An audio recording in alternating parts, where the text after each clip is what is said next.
Okay, so everyone knows that saying about how history repeats itself. Right. Right. Well, buckle up, because it kind of just did. Yeah. And in a big way. Donald Trump is back in the White House. He won the 2024 election. Wow. Against Kamala Harris. Yeah. No, it's crazy. It's wild, right? Absolutely. Here at the Fast Times News, Yeah. we are going to break down exactly how this happened. Yeah, and what's really remarkable is that this wasn't like a close race or anything. Right. It wasn't just like, oh, he squeaked by. We're talking decisive victory for Trump, securing not just over 270 electoral votes, but he also won the popular vote by a margin of 5 million. Wow. So, some people might say... It wasn't even close? It wasn't even close. That's unbelievable. Yeah. I mean, it wasn't exactly a smooth ride back to the Oval Office, was it?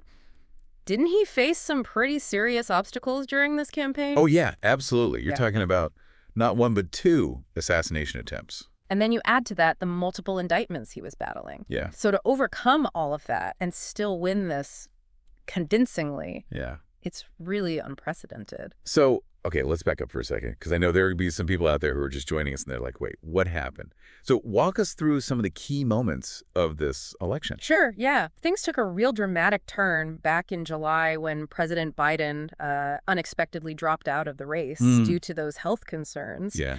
And that really just thrust Vice President Kamala Harris into the spotlight as the Democratic nominee. Of course. Which was a historic moment in itself, but... It was. I remember thinking, wow, this is going to be interesting. Right.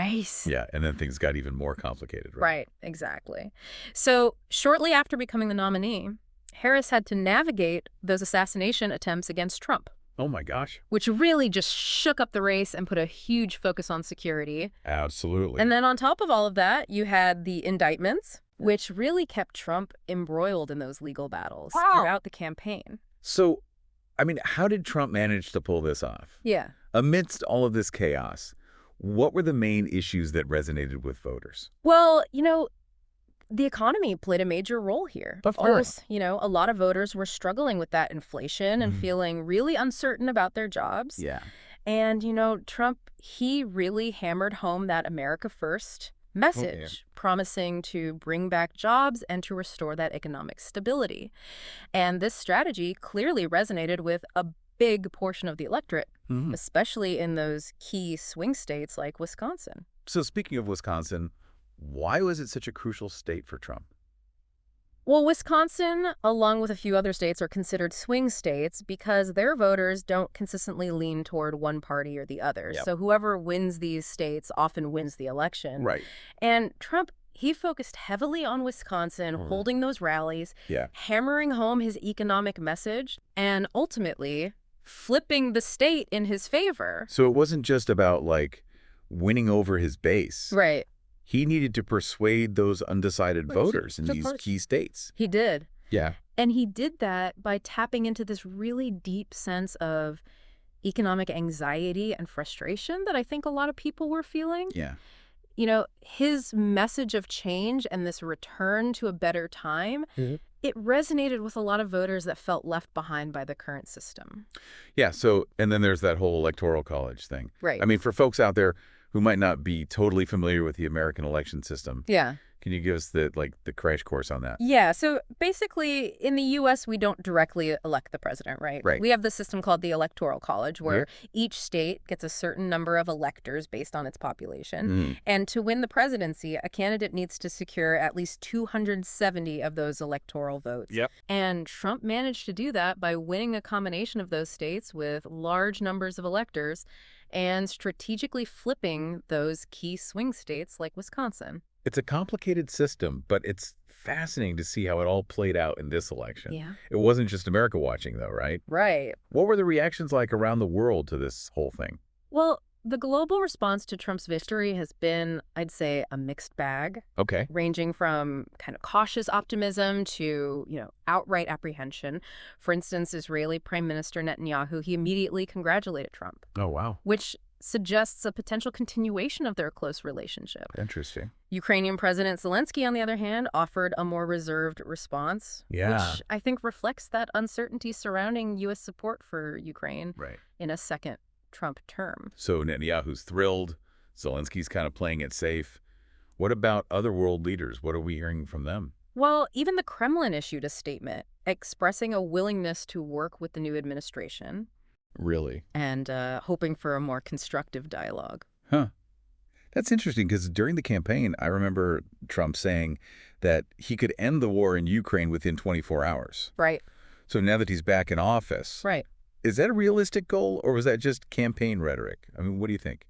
It remains to be seen, honestly. Right. We'll have to see what happens. Definitely raises some eyebrows. So we've got allies that are cautiously optimistic, adversaries that are tentatively hopeful, Yeah. and a whole lot of questions about what Trump's foreign policy will actually look like this time around. But before we get into all of that, let's shift gears back to the home front. What are some of the key policy changes that Trump is proposing for his second term?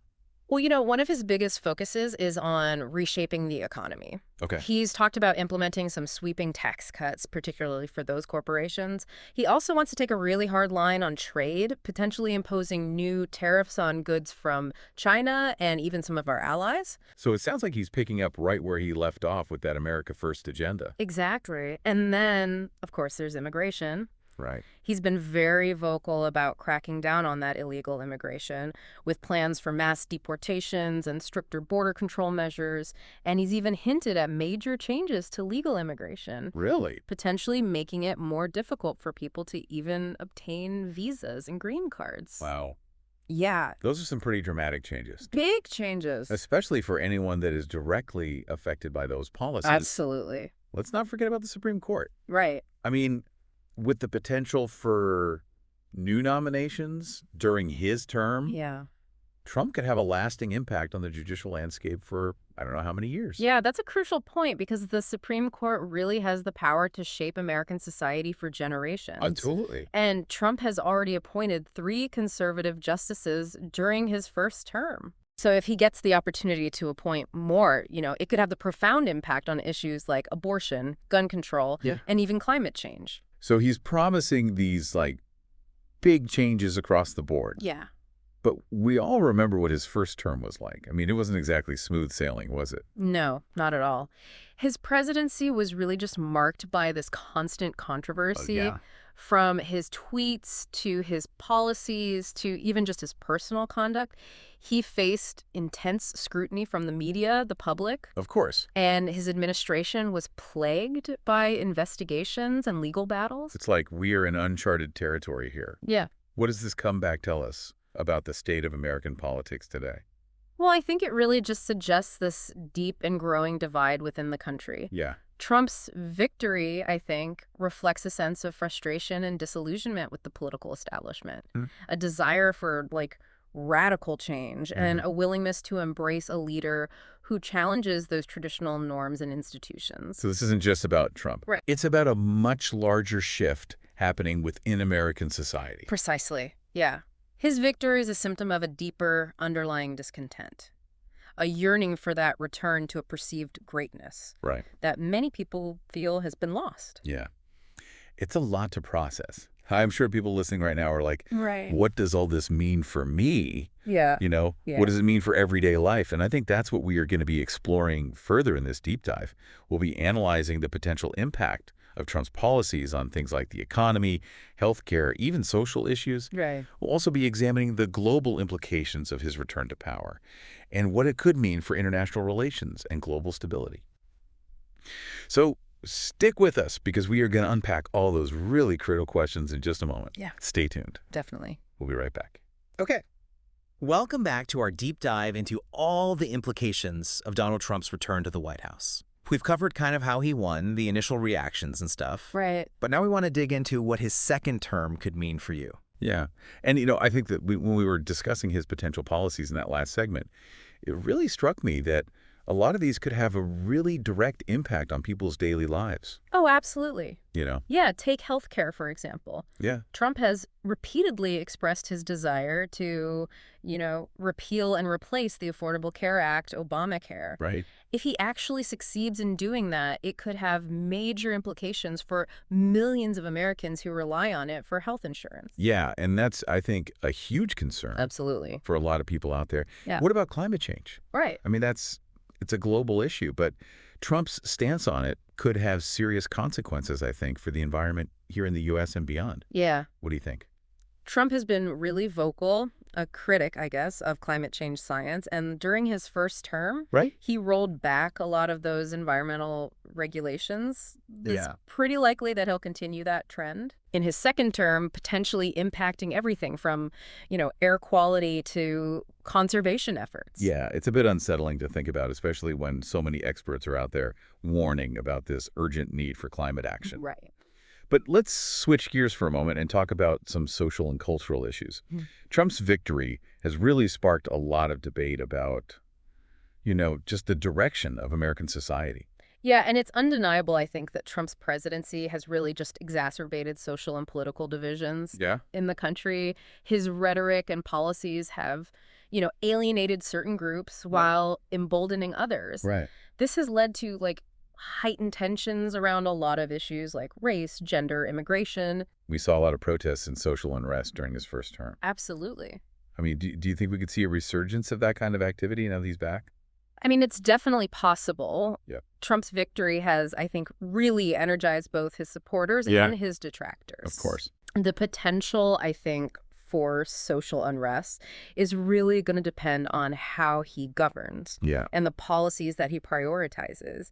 If he continues to pursue this divisive agenda, it could just further inflame tensions and lead to more protests. More demonstrations. Yeah, absolutely. Yeah, I mean, it's a lot for people to grapple with. I imagine, a lot of our viewers right now are feeling anxious about what the future holds. Right. But I think this election has also highlighted just the importance of, civic engagement. Yes, absolutely. People are realizing that they have a voice. Yeah. And they can actually make a difference. That's a crucial point.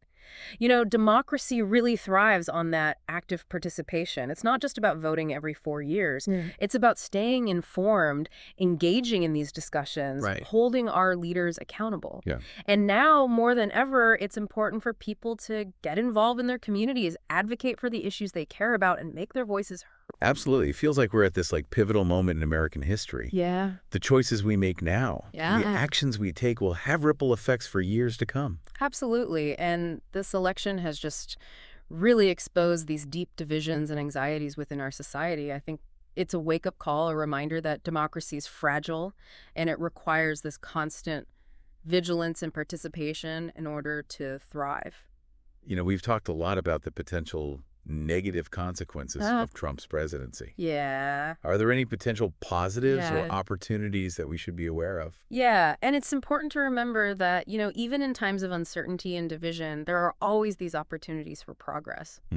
For example, Trump's focus on this economic revitalization. Right. If it's done strategically and inclusively, it could potentially benefit certain communities and industries. Yeah. And his willingness to really challenge that status quo, I mean, that could lead to innovative solutions in areas like healthcare and infrastructure. So it's not all doom and gloom. There's still room for hope and that possibility of positive change. Exactly. Yeah. And it's easy to get caught up in that negativity and fear. Yeah. But I think it's important to maintain a sense of perspective and to look for those opportunities to bridge divides and work towards a better future. Absolutely. Yeah. And what about the global stage? I mean, we touched on some of those international reactions earlier, but what are the broader implications of Trump's return for global politics?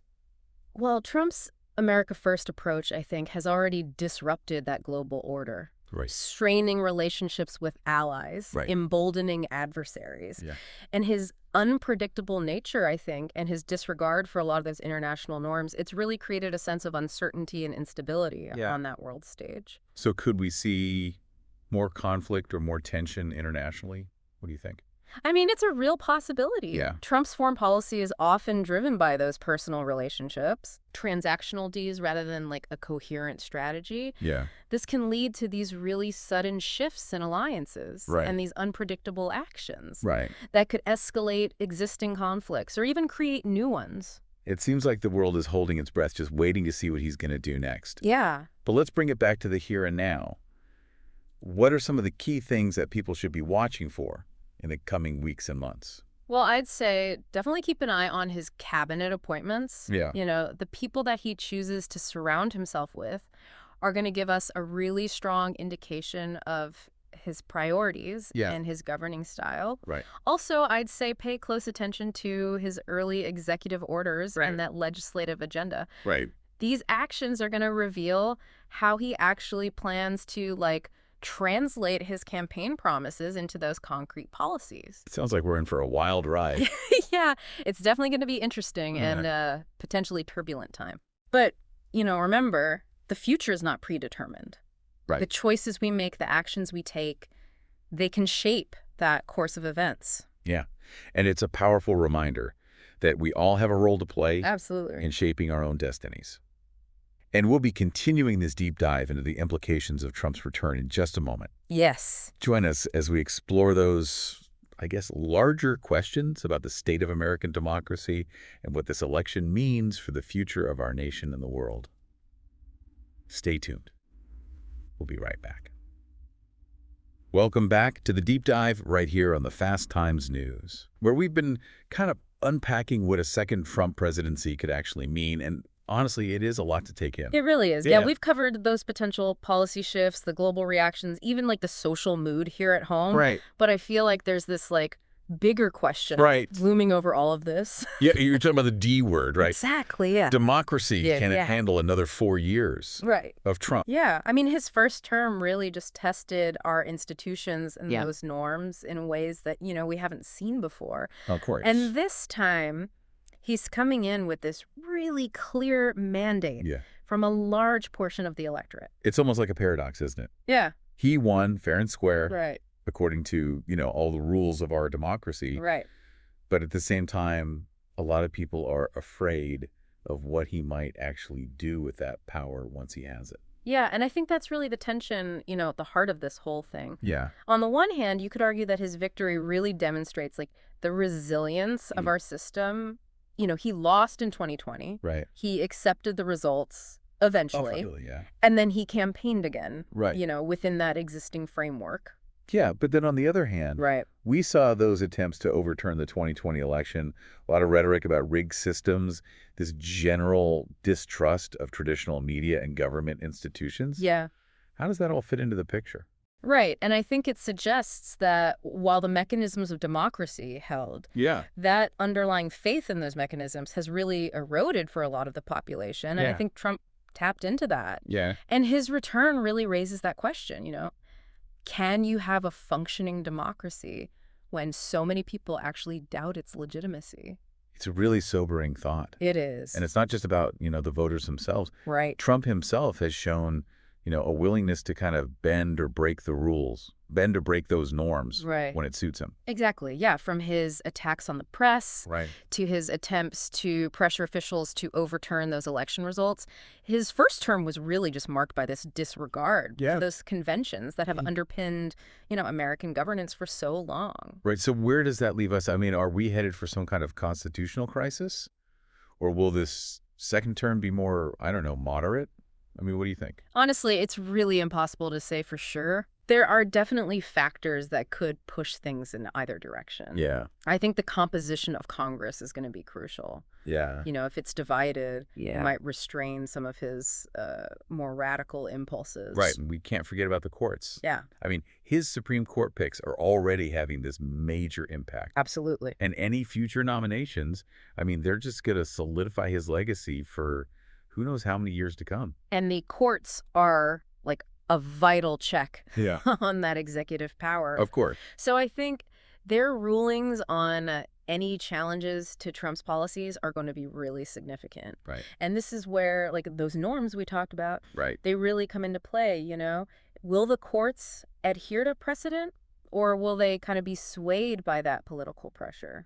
It feels like we're holding our breath waiting to see what happens. It's going to be interesting. Yeah. But one thing is for sure, this is going to be a defining moment for American democracy. Yeah, and not just for America. The world is watching too, you know? Of course. Trump's policies on trade, immigration, climate change, these all have global repercussions, you know? Yeah. His return really sends this signal about the direction of the world's most powerful nation. Yeah. And that really has implications for everyone. So what's the takeaway here for our viewers at the Fast Times News? What should they be paying attention to in the coming weeks and months as all of this kind of plays out? Well, I'd say watch for those early signals we discussed, like cabinet appointments, executive orders, the legislative agenda. Beyond that, I'd say pay attention to how those institutions respond to Trump's actions, Right. Will Congress assert its oversight role? Will the courts act as a check on his power? Right. These are the things that are really going to determine whether American democracy can withstand this stress test. It's a lot to keep track of. It is. But I think, like you said, knowledge is power. Absolutely. The more informed we are, Yeah. the better equipped we'll be to navigate this kind of uncertain future. And remember, this isn't just like a spectator sport. Right. Democracy really requires that active participation. Yeah. So stay engaged, make your voice heard, and hold those leaders accountable. The future of our nation and, maybe even the world, it depends on it. That is a powerful message to end on. Thank you for joining us for this really in-depth look into one of the most consequential events of our time. We, of course, here at the Fast Times News will be continuing to cover the Trump presidency Absolutely. very closely. So stay tuned for more in-depth